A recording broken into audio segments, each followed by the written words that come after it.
Assalamualaikum warahmatullahi wabarakatuh everybody. बिस्मिल्लाहिर्रहमानिर्रहीम. Welcome back to my channel and so sorry for कि बहुत लंबा gap आ गया फिर से इन्फॉर्मेटिव वीडियोस में. ऐसा है कि ये वीडियो कुछ क्वेश्चंस मुझसे किए गए हैं जिनके बारे में मैंने कहा कि बजाय कि मैं इंडिविजुअली आंसर करने के मैं एक वीडियो ही क्यों ना बना लूँ, बिकॉज आई बिलीव कि ये बहुत सारे लोगों के दिमाग में क्वेश्चंस होंगे.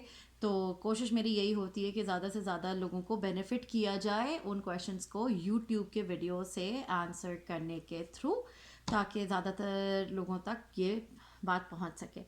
Now let's come to the questions. पहले तो मैं छोटी छोटी बातों को पहले आंसर करना चाहूँगी. एक तो ये मुझसे किसी ने क्वेश्चन किया है और ये कि मैंने जो रेजिडेंस ली थी, जो कि मैंने ऑलरेडी उस पर एक वीडियो बना भी चुकी हूँ मैं, कि मैंने ऑन कैंपस हाउसिंग को प्रेफर किया था because I went there with my 2 kids. और मेरे जो हस्बैंड हैं he did not accompany us. तो द थिंग इज़ कि ऑन कैंपस हाउसिंग बहुत सिक्योर रहता है. और द क्वेश्चन इज़ कि कैसे मैंने उसको बुकिंग किया और वो सारा चीज़ें, तो मैं आपको ये बताना चाहूँगी कि ऑन कैंपस हाउसिंग के बहुत सारे बेनिफिट्स की वीडियो मैं ऑलरेडी बना चुकी हूँ. उसका मैं लिंक नीचे भी डाल दूँगी डिस्क्रिप्शन में. लेकिन ऑन कैंपस हाउसिंग बुक हो जाती है बहुत आराम से यूनिवर्सिटी की वेबसाइट पे, उनका ये जो पोर्टल होता है उस पे जाकर. तो वो कोई मुश्किल बात नहीं होती. उसके अंदर उन्होंने 2 टाइप के रेजिडेंसेज आपको ऑप्शंस दिए हुए होते हैं. एक सिंगल स्टूडेंट्स के लिए होते हैं, एक फैमिली अपार्टमेंट्स के लिए होता है. इट डिपेंड्स ऑन यू कि अगर आप अकेले जा रहे हैं तो you do not need a family apartment. तो आप सिंगल स्टूडेंट्स, लेकिन याद रखिएगा सिंगल स्टूडेंट्स शेयरिंग पे होते हैं. For example if I talk about कि मैं जो ऑन कैंपस में रह रही थी, अगेन मेमोरियल की अगर बात करते हैं तो उनके डिफरेंट हाउसिंग होती है. जैसे मैंने अप्लाई किया था कैबिट कोर्ट में. तो कैबिट कोर्ट में ये होता है कि सिंगल स्टूडेंट्स के भी ऑप्शंस थे, लेकिन जो अपार्टमेंट एज अ फैमिली मुझे पूरे का पूरा मुझे मिला हुआ था, वो अपार्टमेंट शेयर होता है 4 स्टूडेंट्स में. तो एक वॉशरूम, एक छोटू सा किचन, एक छोटा सा living room. It's cosy, it's comfortable. I love that place. तो मुझे कोई ऑब्जेक्शन नहीं थी. लेकिन जब 4 अलग अलग लोग उस चीज़ को शेयर करते हैं तो वो थोड़ा थोड़ा सा बड़ा आपको टैक्टफुली उसको हैंडल करना होता है. तो just be careful about that. ना अब मैं ये क्यों कह रही हूँ कि अगर आप सिंगल जा रही हैं, क्योंकि किसी ने मुझसे ये भी क्वेश्चन किया कि अगर मैं शुरू में खुद जाऊँ और she is a married women, और ऐसे क्वेश्चन बहुत सारी औरतों के दिमाग में होंगे, डेफिनेटली होंगे, क्योंकि ये ऑप्शन मुझे भी दिया गया था कि मैं अपने बच्चों के बगैर आऊँ, पहले खुद सेटल हूँ. लेकिन मुझे थोड़ा मुश्किल लगा था ये ऑप्शन, इसलिए मैंने ये इसको ऑप्ट नहीं किया था. I came with my kids, although it was a very difficult task for me to take care of my kids along with my studies and work and everything, doing all जैसे कहते हैं ना एक one women show करना. लेकिन the thing is कि मैं अपने बच्चों के साथ आई थी. अब क्वेश्चंस बहुत सारे. एक और ख़ातून को भी मैं जानती हूँ एट दैट टाइम जब मैं वहाँ थी एज अ स्टूडेंट, तो वो अकेली आई थी. ठीक है. तो अब अगर आप अकेले आना चाहते हैं और आप ये समझते हैं कि मैं 4-5 महीना या 6 महीना अकेले रहना चाहती हूँ और अपनी फैमिली को बाद में बुलाना चाहती हूँ, तो एक तो हाउसिंग क्वेश्चन आ जाता है. हाउसिंग के लिए फिर मैं आपको ये सजेस्ट करूँगी, if you want to save money, तो आप एज अ सिंगल स्टूडेंट या तो यूनिवर्सिटी कैंपस में कीजिए क्योंकि इट्स सेफ फॉर विमेन. लेकिन ऑफ कैंपस भी लोग रहते हैं अगर वो सिंगल आ रहे होते हैं. तो क्योंकि you are on your own, तो आप किसी फीमेल एकोमोडेशन में भी कर सकते हैं. ऑफ कैंपस हाउसिंग में एक घर होता है जिसमें 3 से 4 लड़कियों ने अलग अलग रूम्स को रेंट आउट किया हुआ होता है. एंड आप देख के अगर उसको लेते हैं, बहुत अच्छे उधर रिलेशनशिप्स भी बन जाते हैं इफ़ यू गेट लकी. अगर आप ऑन कैंपस करना चाहते हैं तो ऑन कैंपस के लिए यूनिवर्सिटी पोर्टल पे आराम से उसकी बुकिंग हो जाती है, चाहे वो सिंगल एकोमोडेशन हो या वो चाहे फैमिली एकोमोडेशन हो. इफ़ यू आस्क मी, तो मैंने कैबिट कोड कराया था जिसमें सिंगल और फैमिली एकोमोडेशंस बोथ के ऑप्शंस मौजूद हैं. अगर आप आते हैं मतलब अगर आप पोस्ट उसके लिए आते हैं, जैसे मास्टर्स प्रोग्राम के लिए आते हैं इन सिंपल वर्ड्स, तो आपके पास एक और ऑप्शन होता है जो कि मैं आप अगर आप वेबसाइट पे जाएंगी तो वहाँ पे एक और एकोमोडेशन है जिसके अंदर आपको किसी से शेयरिंग पे नहीं रहना पड़ता।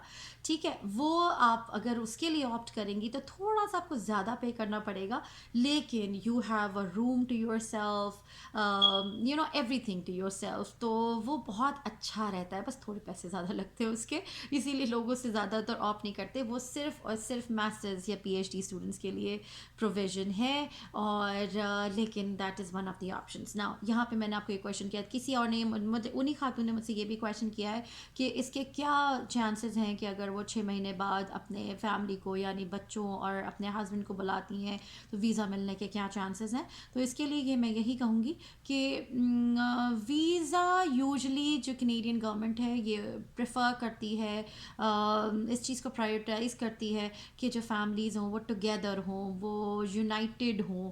तो द थिंग इज़ कि अगर आप अकेली आ रही हैं और अगर आप वीज़ा ऑफिसर को ये देती हैं रीज़न कि भाई जी मैं कभी भी emotional, I am not okay emotionally and I really want my family with me, तो वो आपको वीज़ा दे दिया करते हैं।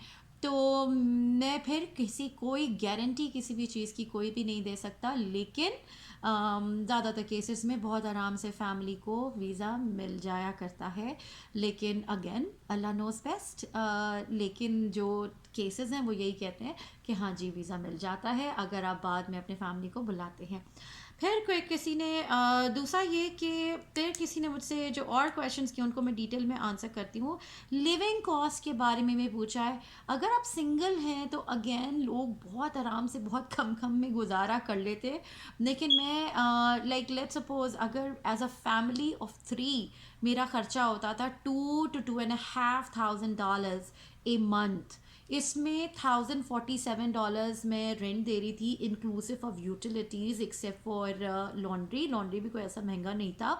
इसमें मैंने बहुत डिटेल में वीडियो डाला हुआ है, उसकी मैं जो लिंक है वो डिस्क्रिप्शन बॉक्स में डाल दूँगी। उसके बाद around I think it was around $500 to $600 a month मेरी जो ट्यूशन फ़ी थी along with my medical insurance. मैं सिर्फ अपनी मेडिकल इंश्योरेंस की बात कर रही हूँ। उसके बाद ग्रोसरीज़ की अगर बात आती वो भी अराउंड $500 to $600 था at that time, and I am talking about like 4.5 years ago। तो उस वक्त, अब तो इन्फ्लेशन इतनी हो चुकी है कि आप ये ज़्यादा ही हो गया होगा।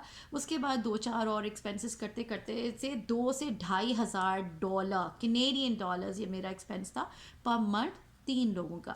इसमें मेरा सबसे छोटा बेटा 9 years and 10 years and than me my self था। उन दोनों की मेडिकल इंश्योरेंस मैंने नहीं ली हुई थी। अगैन मैंने बहुत डिटेल में इसका वीडियो बनाया हुआ है। ये मेरा खर्चा था मंथली। अब along with this inflation and everything आप इसको ऐड कर दीजिए, मेरा ख्याल है अराउंड 3,000 तो जाएगा आपका खर्चा। 3 लोगों की बात मैं कर रही हूँ। इस पर मेरे पास कोई छोटा बच्चा दूध पीने वाला या डायपर वाला नहीं था, मैं डे केयर में कोई पैसा नहीं दे रही थी। अब ये बेसिक खर्चों की मैं आपको बात बता रही हूँ। अल्हम्दुलिल्लाह हम लैविशली ईट करते थे, लेकिन हाँ अगर आप इसमें ऐड करना चाहती हैं कि जी आपको कहीं विज़िट भी करना है तो और भी चीज़ें आपको करना है तो वो एडिशनल होगा। ये मैं आपको बेसिक्स की बात बता रही हूँ कि you have a very good life style in it. आप जैकेट्स या कोई चीज़ लेना चाहते हैं, ये 1 in a year या 1 in 2 years का खर्चा होता है, क्योंकि यहाँ पे चीज़ें इतनी जल्दी ख़राब नहीं हुआ करती। तो ये मैं उन चीज़ों को, अगर आपके छोटे छोटा है शर्ट्स, कुछ आपने ट्राउज़र्स, ये वो चीज़ें बाय करनी है तो मैं उसका बता रही हूँ $2 to $2,500। लेकिन अगर आप इसके अंदर अपना एंटरटेनमेंट का या अपने घूमने फिरने का या और आपके जो खर्चे हैं अगर आप उसको डालना चाहते हैं तो वो that's gonna be additional। तो I hope I have answered that question as well। मन रेजिडेंस की वीडियो मैंने बनाई हुई है, खर्चे के बारे में, हर चीज़ के बारे में, और लिविंग कॉस्ट की भी बनाई हुई है। उन दोनों चीज़ों के लिंक मैं नीचे डाल दूँगी। बाकी के 3 क्वेश्चंस, बल्कि मैंने 3 क्वेश्चंस आंसर कर दिए कि जी वीज़ा के बारे में भी तो यूजली मिल जाया करता है, बट अल्लाह नोज़ बेस्ट। अब आगे 2 और क्वेश्चंस उन हैं मेरे पास, मैं उनको डिटेल में आंसर करना चाहूँगी। एक क्वेश्चन है मेरे पास कि बैंक अकाउंट अगर हम पहले से खुलवाना चाहें कनाडा में बिफोर कमिंग टू कनाडा तो इज़ दैट पॉसिबल। एक तो ये क्वेश्चन है। दूसरा ये क्वेश्चन है कि अगर हम वीज़ा जो एप्लीकेशन होती है अगर वो रिजेक्ट हो जाती है तो उसके बारे में क्या है। तो बैंक अकाउंट के बारे में यही है कि बिल्कुल आप खुलवा सकते हैं अपना, लेकिन उससे पहले बैंक अकाउंट खुलवाने से पहले का जो प्रोसीजर है उसके बारे में एक डिटेल वीडियो अभी नेक्स्ट वीडियो मेरी उसके बारे में होने वाली है, वो आप ज़रूर देखिएगा। तो कि आपको ये आंसर मिल पाएगा कि अगर आप एक 10,000 कैनेडियन डॉलर्स का बैंक अकाउंट खुलवा के उसमें डिपॉजिट करवाना चाह रहे हैं जब आप कनाडा मूव हो, तो आपको इजी हो उसको एक्सेस करने में और स्पेंड करने में। तो उस वो it's not a very simple question, मैं उसकी डिटेल आपको अभी नेक्स्ट वीडियो में आंसर करती हूँ। एक और क्वेश्चन मेरे पास ये है कि जी अगर वीज़ा एप्लीकेशन हमारी अप्रूव नहीं होती, रिजेक्ट हो जाती है, जो कि मैंने बताया भी था कि मेरी 2 दफ़ा रिजेक्ट हो चुकी है और थर्ड टाइम हमारी अप्रूवल आई थी। तो क्वेश्चन ये है कि कोई टाइम पीरियड होता है कि पहले से दूसरे एप्लीकेशन के बीच में कोई गैप रखना होता है? क्या हमारे पास ऐसी कोई हमें वो बताते हैं कि नहीं जी 3 महीने या 2 महीने तक आप अप्लाई नहीं कर सकते, you have to apply after 3 months of the visa rejection, या कुछ ऐसा है? तो उसका आंसर ये है कि जब हमने अप्लाई किया था तो एक रिजेक्शन लेटर आता है विद द रीजंस, ठीक है, पहली और दूसरी दफ़ा की बात बता रही हूँ, अल्हम्दुलिल्लाह तीसरी दफ़ा तो एक्सेप्ट हो गया था। जब आपके पास रिजेक्शन लेटर आता है तो रिजेक्शन लेटर में वो लिखते हैं कि why they have rejected your visa application, number 1। Number 2, अगर वो आपको कोई गैप देना चाहते हैं कि वो आपसे कहें कि नहीं जी आप इतने अरसे तक तो अप्लाई नहीं कर सकते, तो they mention it in the visa letter. हमारे केस में ऐसी कोई उन्होंने मेंशन नहीं किया था कि आप नहीं अप्लाई कर सकते। तो उसका शॉर्ट आंसर ये है कि अगर आपका फॉर एग्जांपल मैंने आज अप्लाई किया है और मैं दोबारा अप्लाई करना चाहती हूँ आफ्टर अ फ्यू डेज और आफ्टर अ मंथ, तो येस आई कैन अप्लाई, लेकिन इट्स नॉट दैट सिंपल।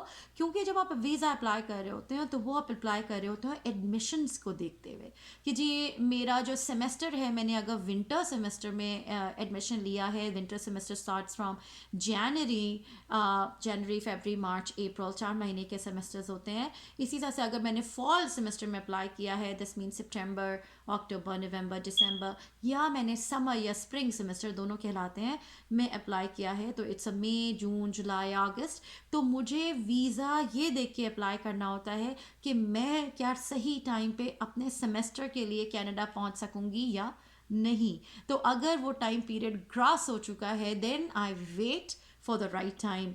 तो अगर आप बहुत पहले भी अप्लाई कर देते हैं तो उसका याद रखिएगा, आपको विद इन 2 या 3 मंथ्स आपको जब आपको वीज़ा मिलता है आपको विद इन 2 या 3 मंथ्स फ्लाई करना ज़रूरी होता है। अगर आप फ्लाई ना करें उन 2 मंथ्स में, जो भी आपको उस वीज़ा पे लिखा हुआ है कि भाई you have to leave the country और you have to reach wherever, जो भी आपने जिस डेस्टिनेशन के लिए वीज़ा अप्लाई किया है, अगर आप नहीं पहुंच सकते उस टाइम पीरियड में तो वो वीज़ा आपका एक्सपायर हो जाता है। तो इन चीज़ों का ख्याल आपको रखना पड़ता है।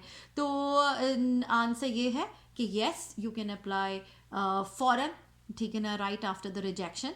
लेकिन याद रखिएगा अगर उसने कोई रीज़न दिया है तो आपको रीज़न को क्लैरिफाई करना बहुत ज़रूरी होता है, दैट टेक्स टाइम, ठीक है। दूसरा रीज़न ये होता है क्या अब एडमिशन जिस सेमेस्टर में आपका हुआ है तो क्या आप उस टाइम पे पहुंच सकेंगे। फॉर एग्ज़ाम्पल यहाँ पे ज़्यादातर स्टूडेंट्स जो आते हैं वो फॉल सेमेस्टर के लिए आते हैं, तो अगर आपका फॉल सेमेस्टर एडमिशन हुआ है तो आपको उनको लिखना पड़ता है कि भाई I won't be able to be there because my visa got rejected, then it's up to them कि वो आपको नेक्स्ट सेमेस्टर में आने की इजाज़त दे रहे हैं या नहीं, जिसे आप फ्रीज़ कराना कहते हैं सेमेस्टर। अगर वो आपको कह रहे हैं नहीं जी आप ये सेमेस्टर फ्रीज़ नहीं करा सकते, आप रीअप्लाई करें, जैसा मेरे केस में हुआ था कि मैंने फ्रीज़ करवाया था लेकिन उन्होंने कहा कि 1 दफ़ा या 2 दफ़ा करवा सकते हैं, उसके बाद नहीं करवा सकते, दे देना मेरा एडमिशन ख़त्म हो गया था। तो ये बहुत सारे कॉम्प्लिकेशन इसमें इन्वॉल्व हैं, it's not that simple. I hope I have answered that question. और एक आंसर मेरा रह गया है जो आपने पूछा था कि बैंक अकाउंट के बारे में, तो ये नेक्स्ट वीडियो मैं दोबारा बना रही हूँ, इस बैंक अकाउंट को आंसर करूँगी।